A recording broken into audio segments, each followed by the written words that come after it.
I have an idea of what you might already be thinking. How could something as boring as watching security cameras in an old government building for 8 hours a night be worthy of a post on the Strange Experiences blog? Well, let's just say that there's more to my occupation than meets the eye. For legal, personal, and common sense reasons, I can't give out my personal details, or any specific information about the organization at which I am employed. Doing so could legitimately jeopardize my job, and even put me in danger. So, my name and other personal details I do divulge will either be modified, or made up simply for the purpose of preserving my own security. However, I have some things I want to get off my chest, things that I'm gonna type up, and throw out into the void that is the internet. I just want people out there to know that things in life aren't how they seem at first glance. To start off, I have been working at this current branch for the past 3 years, and I hadn't applied through Indeed, word of mouth, or any sort of official job posting. No, I simply received a detailed offer letter in the mail from my current supervisor, outlining the duties and salary for the position. I went out of my way to call the phone number and visit the location of the building to make sure that it was legitimate, but they were pretty quick to prove it was. Although, I have to add they were purposefully vague on some parts here and there, and the reason as to why will become more clear later on. A few members of higher-up administration handed me what amounted to a stack of paperwork and contractual documents, which I was required to read through and sign if I desired to obtain the position. Most of it was your typical liability and benefits things, with a bit of NDA stuff thrown in there as well, but it was never really clear on what it is I wasn't supposed to discuss publicly. Just the general operations of my position were to be kept on the DL. As I stated before, it is my job to keep a close eye on CCTV feeds and cycle through security cameras that are set up throughout the building I work in. What I failed to mention earlier, however, is what I'm supposed to do when I notice something that isn't quite right.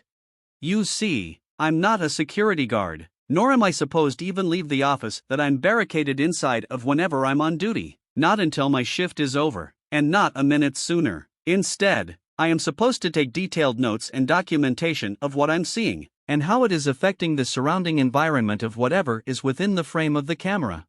There's the usual stuff of trespassers and animals finding their way onto the property, but there are also things that you wouldn't usually see in your average day-to-day. I'll start with an experience from my dozenth or so shift. I had come in like any other occasion, hung up my coat, prepared my documentation book, as well as getting myself clocked in, locked up, and barricaded inside the office. The area in which I conducted my work was a large, metallic desk against a wall that had 7 different monitors mounted on it. Each one displays a feed from one of the 7 cameras set up throughout the building. I will be somewhat vague in my descriptions of the layout of the building for my own safety. Camera 1 watched the entrance to the building, or as I called it, the lobby, which was a 30 by 30 room that mainly consisted of the reception desk, an array of couches and chairs, as well as an unlit fireplace whose usage was reserved for the winter months. Camera 2 was focused on the inside of the building's elevator, which was what you'd expect.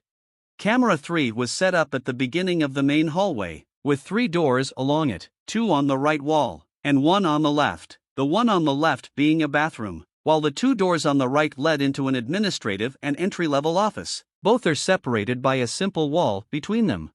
Cameras 4 and 5 sat in the corner of these offices, while cameras 6 and 7 watched the exterior of the building. 6 was in the front, while 7 was focused on the back. The first couple hours of the night were rather uneventful, and mainly consisted of me listening to music while doodling in a notebook I had brought to work with me. The previous nights leading up had been pretty much the same, and it seemed like it was gonna stay that way, until I noticed something strange on camera 4, which was the camera that had watched the administrative office. At first glance, especially to someone who wasn't familiar with the details of the room, I had trained for days on end and was tested on my memory of the details of the layout and furniture arrangement of each room.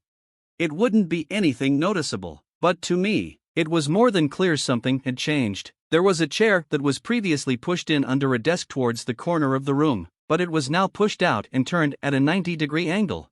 I know how it sounds. How could something like that ever matter? I probably misremembered how it was positioned, or my imagination is playing tricks on me. No, this was something that needed to be reported and nipped in the bud by the right people, so I documented what I saw, down to the second when I first noticed the change. and I kept it front and center of my notes for the night in the event it needed to be added onto. You can believe I'm overthinking all you want. It's honestly an understandable perspective if you're on the outside looking in. I looked at my supervisor like he just told me aliens are hiding in the White House when he emphasized how seriously I had to take stuff like this. But as I've come to learn, there's a reason for it. I zoomed in on the chair, specifically the legs, mainly to make sure they were still there, which they were, thank God. I quickly took several screenshots of the chair at different zoom levels, which I then followed up by exporting them to a new folder in the file storage on the computer. Grabbing my documentation book, I wrote down everything I possibly could: the time, date, the position of the chair, as well as the degree it sat relative to the desk, and for the time being, that was all I was really supposed to do. Every now and then little discrepancies like this can have a sort of ripple effect, and pile up on each other, which is why I needed to be focused, and take things slow as I combed through the cameras. I shifted over to camera 1, AK, of the building lobby, and after a thorough look, nothing was off, nothing that was detectable anyway. Surprisingly, this was the location of the building that usually came up the most empty-handed when it came to any incidents, shall I say. Then there was the back of the building. It was a 20 by 20 foot yard surrounded by an 8-foot high chain link fence, with a generator against the wall next to the back door, and parallel to the generator sat a large, green dumpster, like what you'd typically find in most major city alleyways. I squinted as I leaned in somewhat close to the monitor, as I noticed that the left cover on the dumpster was fully opened and swung over the back. It was supposed to be closed. It was always supposed to be closed after 7 p.m. I wasted no time writing down what I saw, and panned the camera around the back of the building exterior, looking for any more discrepancies. I stared hard at every little crack and crevice that was detectable on the camera. If there was one benefit of this job, besides the money and, well, benefits, it would be that it really conditions you to be aware of details most wouldn't notice. But that's a double-edged sword, because sometimes, that tendency to pay too close attention to things can end with you seeing things you never wanted to, or should have. From what I could tell, it appeared that what I had seen was all that I had to deal with for the time being. I finished up documenting everything that I could, and the room fell quiet as I typed and wrote away. Nothing but the sound of my keyboard and pen clicking to accompany me as I got to work. I didn't really notice how hushed it became in the short time span I spent putting my work together. There was always a slight humming from the air conditioning unit, and the white noise coming from the system speakers in the room, but when I really stopped and held my breath, I could just barely detect the faint sound of my own heartbeat. I froze, keeping myself still as I concentrated on the monitors. My heart began to speed up. I could feel it, but I convinced myself to just stay calm and keep a level head. Fear is both a blessing and a curse in humans. Too much will cripple you, and too little will get you killed, but just the right amount will keep you alive and in one piece. Several minutes passed, and the silence continued to linger. Luckily, I didn't find any other abnormalities present on the monitors, so that helped to calm my nerves just a bit, but it was a blissful feeling that unfortunately wouldn't last much longer.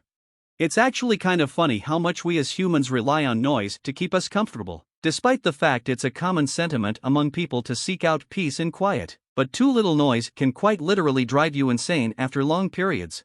But I sat there nonetheless, toughening it out in the merciless quiet. I kinda think of silence as I think of darkness. When your brain is stripped of its ability to effectively use one sense for too long, eventually, it starts to fill in the gaps. Think of shadows in the closet as the visual version of footsteps in the hallway. Luckily for me, however, the AC humming soon returned. I assumed it was just a typical defrosting session, and I let my nerves get the best of me for nothing. Everything had settled down over the next hour. No reports were made as no abnormalities appeared, and I survived the majority of my shift, so I was just cruising along, keeping my eyes peeled and sipping on an energy drink to avoid getting too tired. And for a while, nothing caught my attention. I was, however, getting so fatigued my eyelids became heavy. I shook my energy drink, feeling that there were only a couple of ounces of liquid left inside of it. For a short moment, I turned my attention to the right side of the room, specifically, the corner in which a metal filing cabinet was set up. I had another energy drink waiting on top of it. With some hesitance, I got up and out of my chair and walked over in order to retrieve it, and as I reached over and grabbed a hold of it, something just below me caught my eye. The top drawer on the cabinet was slightly ajar, and I was able to see inside of it. My curiosity piqued a bit when I saw a document laying inside. The light from the rest of the room allowed me to barely read the bold heading at the top. Incident Report 17B Personnel Disappearance. I fought the urge to snoop any further. I had a job to do, and as most would say, it would be foolish of me to lay a finger on that document, so I exhaled and stepped away from the cabinet. A slight sinking feeling in my stomach arose as I sat down in my chair and got back to work. Nothing had changed in the time I was away from the desk. The document was stuck in the back of my mind. That wasn't mentioning the fact I felt like an incident report pertaining to someone's disappearance would be kept somewhere a bit more secure and secretive, especially when that disappearance likely happened on the job.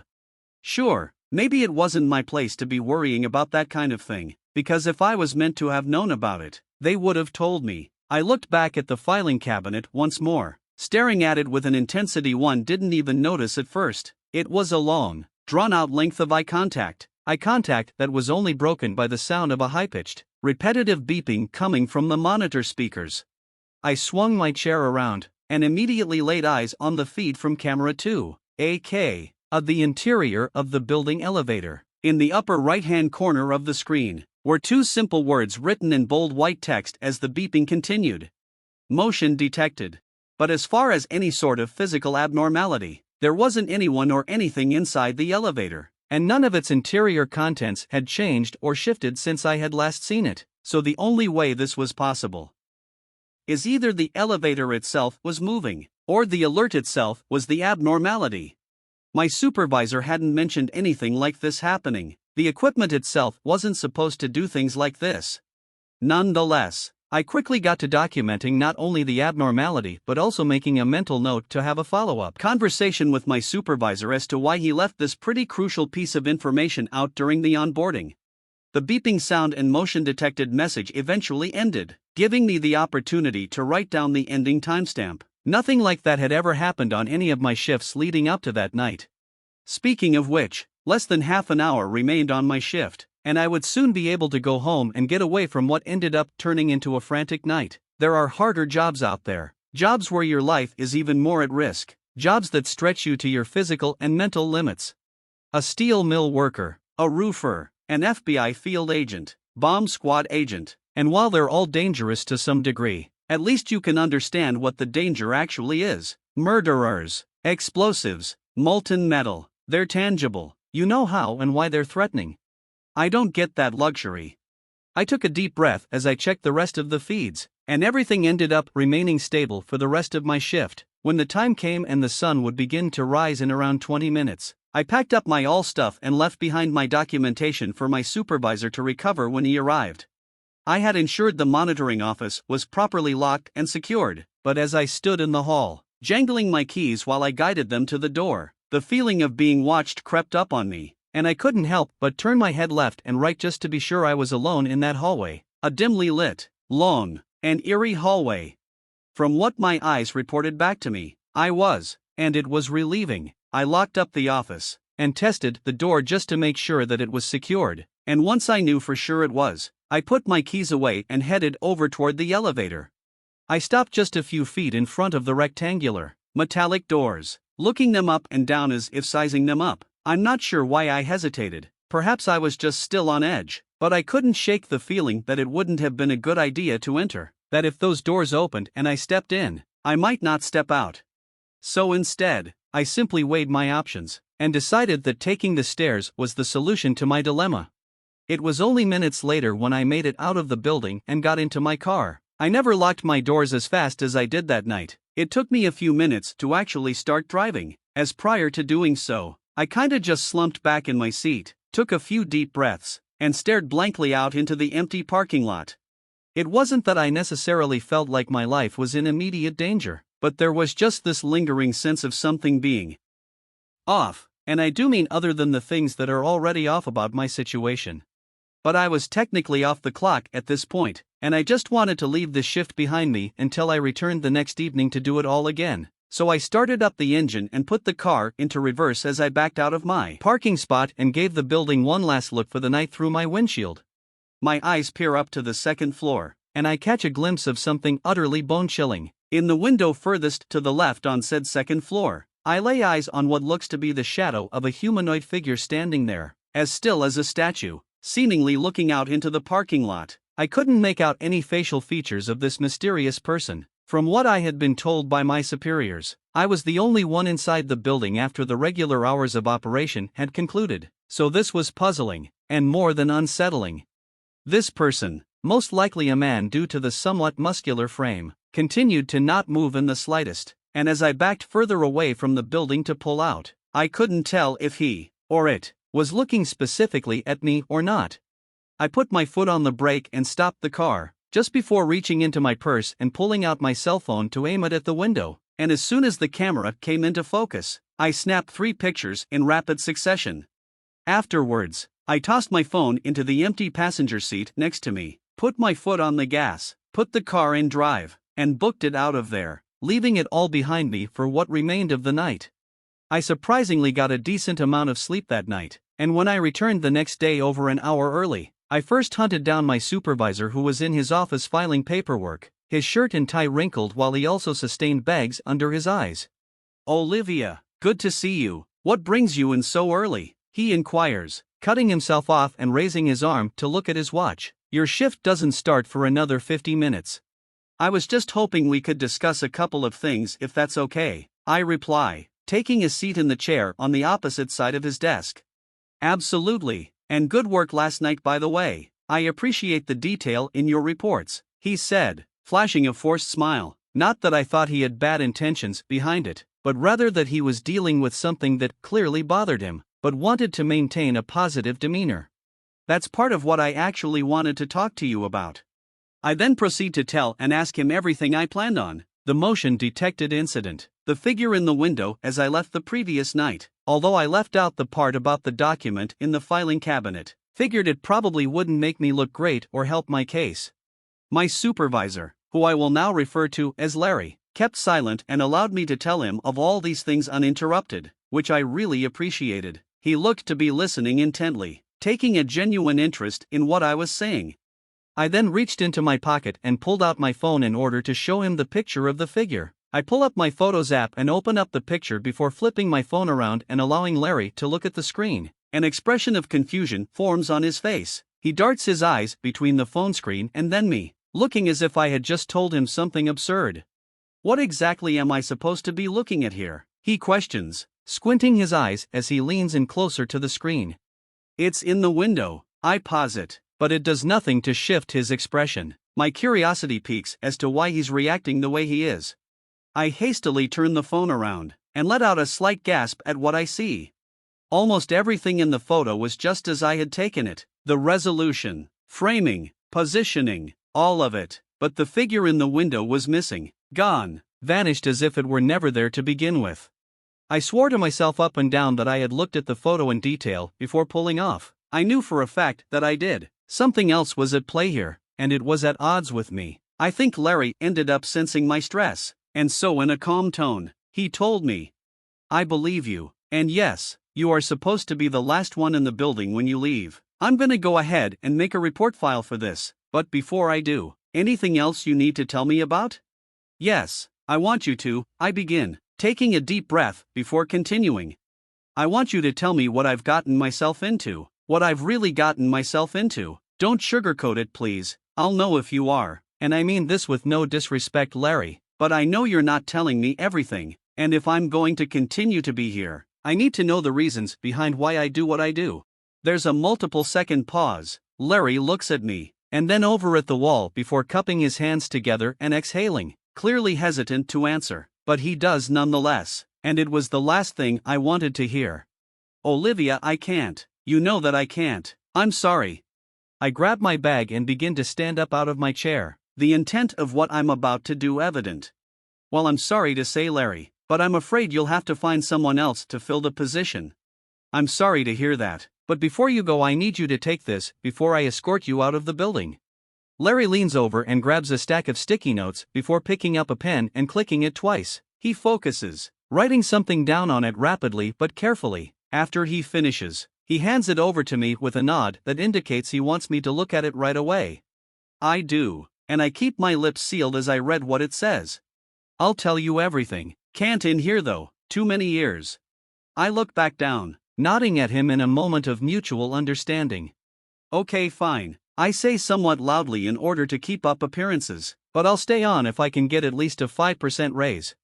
Well, I'm glad you've decided to stay, and I'll do my best to make arrangements regarding that. Larry responds at a volume similar to mine before lowering it the previous tone he had taken when we were speaking earlier on. If you want to relax and take a little time to get ready for your shift, I'm gonna go ahead and edit your time card. You're non-exempt and I want to make sure you get paid for this time. Thank you, I appreciate that, I say with a light smile. But just before Larry begins to focus his attention on his computer, he grabs and frantically writes something down on another sticky note before handing it to me. I look at it. On it is a date, time, and an address. The date being for tomorrow, the time being 6 p.m., and the address was that of a diner, one that was just a couple miles away from the building itself. I lower the sticky note and put both of them into my purse. I plan to dispose of them at home and not here. Not worth the risk of other staff here finding them. But nonetheless, I was still cautious. I liked Larry and was more than happy with his willingness to help me, but I wasn't fully sure if I could trust him. We were meeting in a public place where he planned to tell me everything, so I guess that was somewhat of a good sign? But it appeared for now, he was the only one in this place that came close to anything resembling an ally, and I wanted to hold on to that with an open, but suspicious mind. But as far as I knew, I was soon going to find out everything I needed to know. I'm gonna stop here for now. I've already said enough. Once I have deemed it safe to share more of my story with you all, I will do so. But until then, it's been Olivia, signing off.